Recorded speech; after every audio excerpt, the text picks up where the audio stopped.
Olá, pessoal. Talvez alguém ou alguns estejam perguntando, mas o que seria isso? Ideologia? Na área canina também? Polarização? Na área canina? Incrível, né? Nós vivemos um tempo de polarização do pensamento no mundo inteiro e em especial no Brasil. Nós estamos aí um pouco antes das eleições, mas não é bem do pensamento ideológico e da polarização das questões políticas e ideológicas humanas que eu quero tratar aqui, não. Vou tratar de um assunto que tem, de certa forma, não tenha dúvida, quem entende um pouco desse assunto sabe que tem uma correlação. Mas eu vou focar aqui nas questões caninas. Por que eu afirmo que está polarizado? Assista até o fim para você pelo menos entender o meu ponto de vista, concordando ou não, mas para pelo menos ter um número maior de informações e de posições para estabelecer o seu próprio posicionamento. Uma das coisas que eu afirmo é que não há um pensamento de centro sobre esse assunto que eu vou tratar aqui agora. Não há uma terceira via. Quem comigo não ajunta, espalha. Ou se está para um lado ou se está para o outro. Infelizmente, não tem como transitar entre esses dois. Tem pessoas, muitas pessoas bem intencionadas, boas pessoas, que acreditam estar num ponto mais equilibrado, num ponto central, mas não passam de maneira inconsciente de massa de manobra, seja para um lado, seja para o outro. Nós temos visto aí a questão da proteção animal, e eu não estou aqui querendo criticar quem deseja o bem aos animais ou protege os animais, não, de forma nenhuma. Eu sou um médico veterinário, como médico veterinário, eu tenho uma obrigação moral, ética, de formação e, por juramento, de zelar pelo bem-estar e pela saúde dos animais. E é em cima disso que eu quero focar. Temos visto projetos de lei pulularem em todo o Brasil, versando sobre proteção e bem-estar animal, versando com o tema. Mas quando a gente vai observar o projeto de lei, quem entende mesmo do assunto animal, especialmente do assunto canino, vai ver que, na maior parte dos casos, esses projetos de lei não promovem o bem-estar canino. Eles são usados como trampolim eleitoreiro, eles são usados como instrumentos e como peças de manobra para se atingir objetivos e propósitos práticos de poder, de cunho político, mas por trás deles existe uma coordenação central, tanto é que a maior parte desses projetos de lei são copia e cola, e eles vão sendo vão dando entrada nas diversas câmaras ou diversas assembleias legislativas no Brasil de uma maneira ordenada. Então essa coordenação central é quem estipula onde e quando cada projeto de lei vai ser lançado em discussão em cada câmara ou assembleia. Isso aí é algo muito óbvio quando a gente vê projetos idênticos sendo lançados em diversas capitais, em diversas cidades, em diversos estados no Brasil inteiro. Mas o que está por trás disso tudo, além de muitos terem interesses políticos e de poder, fazendo uso disso, mas existe um pensamento que é o pensamento abolicionista e que é importante você conhecer. O que está por trás disso tudo, de maneira consciente, é o pensamento abolicionista. E aí, pegando carona, nessa esteira vem aqueles oportunistas do poder, os oportunistas políticos, e vem aquelas pessoas bem intencionadas que não entendem o que realmente está por trás e que acabam engrossando o couro e sendo usadas como massa de manobra. Mas o que está por trás, no fundo, não é a melhoria do bem-estar animal. Nos assusta quando a gente vê projetos de lei que provavelmente vão gerar o caos, vão gerar problemas sérios comportamentais, de convívio e para o bem-estar dos animais. Ué, mas como que projetos de lei que têm como tema a melhoria do bem-estar animal vão gerar o mal? Repito, é porque o objetivo não é, de fato, o bem-estar animal. O objetivo é a libertação animal. O objetivo é o abolicionismo animal. Se o objetivo prático fosse o bem-estar animal, está aqui um argumento muito simples. A primeira coisa que haveria seria uma consulta aos profissionais da área animal. E, em primeiro plano, a classe médica veterinária. E o que não está acontecendo? Em nenhum desses projetos, vamos falar aqui da minha cidade, Belo Horizonte, o Conselho Regional de Medicina Veterinária foi provocado de maneira ativa antes do projeto de lei entrar em trâmite. O médico veterinário é o profissional legalmente e tecnicamente habilitado para discutir e interferir nos assuntos que versam sobre saúde física e mental dos animais.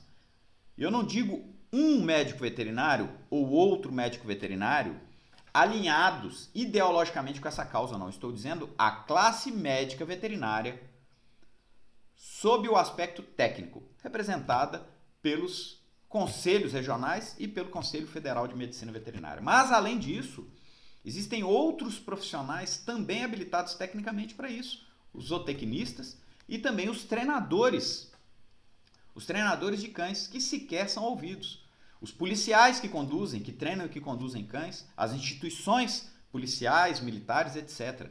Então, se o propósito realmente fosse a melhoria do bem-estar animal, se houvesse honestidade intelectual e política nisso, antes de tudo, um assunto tão sério deveria promover uma ampla discussão para que todos os pontos de vista técnicos e também, por que não, ideológicos, filosóficos, pudessem ser colocados na mesa para aí sim, em cima disso, estabelecer-se leis que pudessem trazer melhoria às condições de vida dos animais e, sobretudo, melhoria de condição de vida aos seres humanos integrados aos animais. Repito, a classe médica veterinária prestou um juramento de zelar pelo bem-estar animal e não pela abolição animal. Quem quiser conhecer um pouco mais sobre o que é o abolicionismo animal, basta digitar um Google aí e vocês vão ver que isso não é uma teoria da conspiração. Isso é um movimento que é mundial, não é brasileiro, é um movimento mundial e que visa, resumindo, acabar com a existência de animais domésticos. Portanto, fique atento, estude, procure saber como isso funciona para que você não seja massa de manobra para um lado, achando que tem um pensamento equilibrado de centro, uma terceira via. Seja consciente. Que seja consciente, abolicionista, ou que seja consciente, bem-estarista, porque quem comigo não ajunta, espalha. Ou você é abolicionista, ou você é bem-estarista. Ou você zela pelo bem-estar dos animais, e o médico veterinário, por juramento e por ética, tem que ser ou deveria ser bem-estarista, ou você é abolicionista. E o médico veterinário abolicionista, ele tem esse direito, mas ele está indo contra o juramento que ele prestou quando ele se formou. E por que essas leis, quando a gente entende de cães e vai analisar as possíveis consequências delas, a gente percebe que essas leis não vão melhorar as condições de vida dos cães. Repito, porque elas não têm intenção de melhorar as condições de vida. Um argumento básico que eu já dei é essa questão dos médicos veterinários e demais profissionais com conhecimento técnico, com habilitação legal e técnica, não serem consultados. E outra questão é que eles não estão preocupados porque, no fim, o que eles querem é acabar com os animais domésticos e os cães e gatos são apenas instrumentos para tal. E esses instrumentos vão trazer diversas formas de utilização e atuação, sendo que, inclusive, os cães e gatos são a última barreira como espécies para se atingir o objetivo final. Nós vimos aí correr na internet recentemente um projeto de lei, eu não sei se é projeto de lei, em que pé que está, mas que é fato, que é a intenção de se acabar com o abate animal em solo europeu com a finalidade de alimentação humana. É só início. Tal como aconteceu lá no início com a abolição da escravatura humana, que em solo inglês não tinha mais, mas continuavam com o mercado de escravos no mundo inteiro, santa hipocrisia, né? A ideia talvez seja começar isso, porque vai-se num passo a passo de convencimento. Agora a grande questão é que, por que esse nome? Porque o propósito é levar para os animais aquilo que já se conquistou com o ser humano, óbvio. No passado, durante as diversas fases da humanidade, ocorreu escravidão humana, seja a escravidão de etnias diferentes, de povos diferentes, de classes sociais diferentes,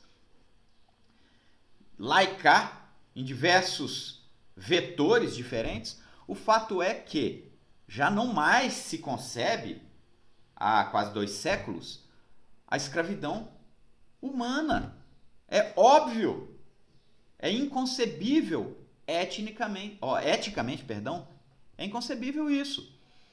Inclusive, já depois da escravidão humana ter sido abolida no mundo inteiro, um certo líder, que todos sabem de quem eu estou tratando, tentou promover um sistema de seleção genética humana para criar, quem sabe, uma raça humana mais bem sucedida, mais saudável, mais bonita, mais forte. E lá os donos de escravos também da antiguidade faziam isso, escolhiam os melhores escravos com as melhores matrizes. Isso não é eticamente aceito para o ser humano. Contudo, para os animais é sim eticamente aceito. O melhoramento genético é uma ferramenta ética de medicina veterinária preventiva para a promoção de bem-estar das gerações vindouras. Quando nós selecionamos cães evitando os genes envolvidos, por exemplo, na mielopatia degenerativa em algumas raças, na displasia coxofemoral, na displasia de cotovelo, nos problemas de joelho, patela, nos problemas de ombro, nos problemas de coluna, vértebra de transição, espondilose, etc. Nos genes envolvidos na fobia a ruídos, estampidos, rojões, fogos de artifício, trovões, etc. Nós estamos investindo no desenvolvimento de bem-estar animal para as gerações vindouras.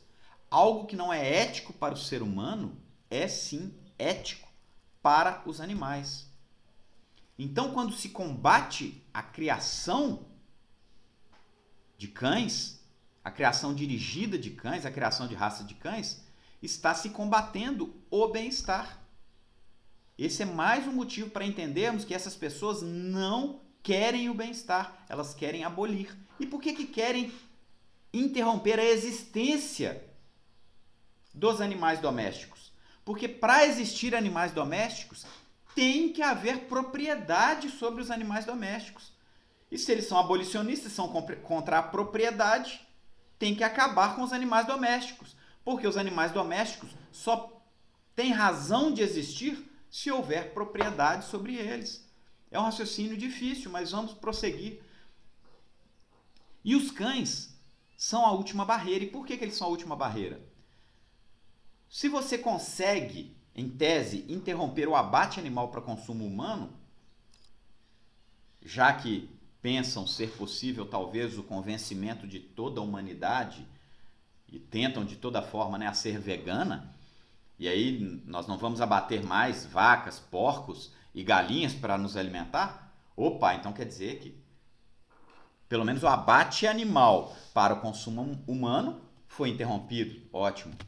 Mas ainda assim continuará sendo necessário o abate animal para consumo de cães e gatos. Então, cão e gato, de certa forma, é uma barreira para atingir o objetivo final. Então, o que eu faço? Eu uso de ferramentas legítimas, genuínas e importantes para atingir o meu objetivo na extinção da espécie canina e na espécie felina. Quais seriam essas ferramentas legítimas, úteis, genuínas? Castração em massa. Eu não estou indo contra a castração, não. Só estou dizendo que a ênfase dada à castração tem sido, em muito, dada com outro propósito que está por trás, que é a extinção da espécie canina. Então, se você castra todos os cães, se você promove campanhas de adoção em massa, com o termo não compre, adote, se você faz combate tanto cultural quanto legal à criação de cães, mesmo a canis que levam a criação a sério, o que vai acontecer com a espécie canina em 20, 30 anos? Ela não mais vai existir.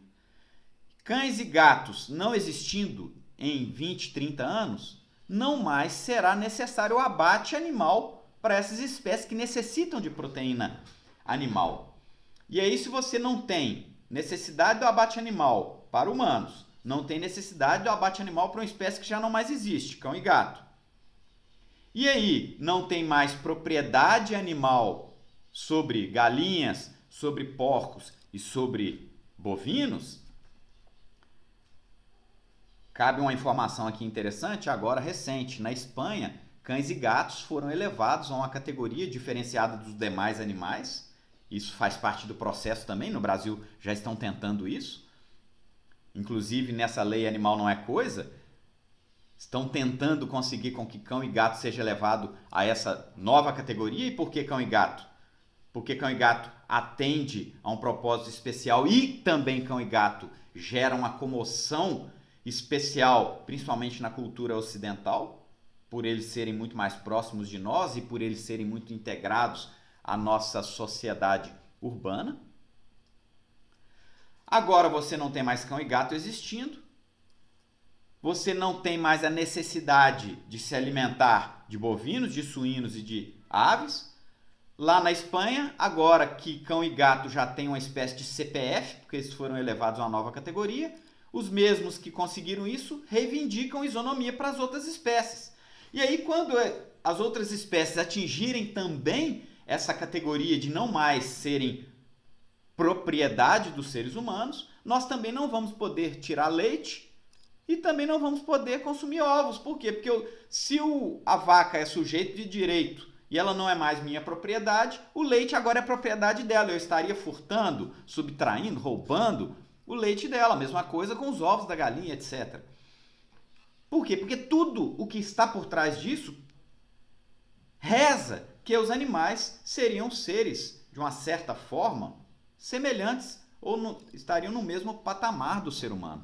E é esse o propósito. E agora, isso sendo estendido a todas as outras espécies domésticas, qual é o sentido de um fazendeiro ou de qualquer um permanecer cuidando de vacas, de galinhas ou de porcos que ele não poderá mais utilizar carne, ovos, leite, etc. Ninguém mais vai fazer, então, daqui a algum tempo. Não estou dizendo que isso vai acontecer, mas é esse o propósito. Se isso continuar como está, e é importante você saber disso, para você tomar a decisão de que lado que você está, se isso continuar como está, se esse movimento tiver sucesso, se tiver sucesso, não mais existirá animal doméstico. As espécies domésticas não mais existirão. E é exatamente esse o propósito. Não seja massa de manobra.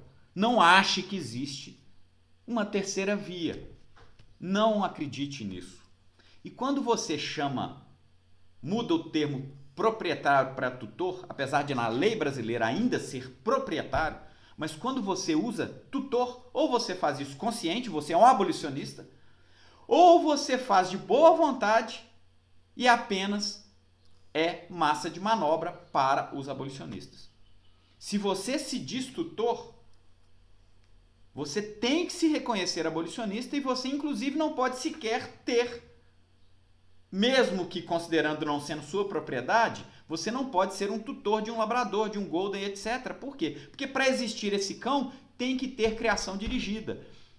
E se você não é proprietário de alguém, de um ser humano, podendo escolher um ser humano para cruzar com um outro ser humano, você não pode também ser proprietário de um animal e não pode escolher um macho para cruzar com outra fêmea. E se você não pode escolher um macho para cruzar com outra fêmea, você não terá uma raça pura. Então seja coerente, no mínimo seja coerente. Assuma-se como bem-estarista, ou seja, aquele que zela pelo bem-estar dos animais, ou como abolicionista. Quem comigo não ajunta, espalha. E aqui eu vou fazer uma leitura do juramento que eu prestei e que todo médico veterinário prestou. Então seja honesto. Você, médico veterinário, assuma. Ou você é médico veterinário, ou você prestou um juramento falso. Ou você é um abolicionista que está fazendo uso do título de médico veterinário para um movimento sorrateiro. Seja, no mínimo, honesto. Então, esse aqui é o juramento do médico veterinário. Sob a proteção de Deus, prometo que, no exercício da medicina veterinária, cumprirei os dispositivos legais e normativos. Dispositivo legal. Somos proprietários, não somos tutores. Com especial respeito ao código de ética da profissão, sempre buscando uma harmonização entre ciência e arte, aplicando os meus conhecimentos para o desenvolvimento científico, não ideológico, científico e tecnológico, em benefício da sanidade, estamos tratando de saúde, e do bem-estar dos animais, então é benefício do bem-estar dos animais, e não com a abolição da existência dos animais domésticos. Do bem-estar dos animais, da qualidade dos seus produtos, leite, ovos, carne, derivados, dos seus produtos e da prevenção de zoonoses, ou seja, fazer a interface de proteção para os seres humanos, tendo como compromissos a promoção do desenvolvimento sustentado, a preservação da biodiversidade, preservação e não abolição, a melhoria da qualidade de vida e o progresso justo e equilibrado da sociedade humana. E prometo tudo isso fazer com o máximo respeito à ordem pública e aos bons costumes. Pense bem, raciocine, assuma a sua posição, tome consciência, saiba do que realmente está acontecendo para que você não seja feito massa de manobra, seja para um lado, seja para o outro.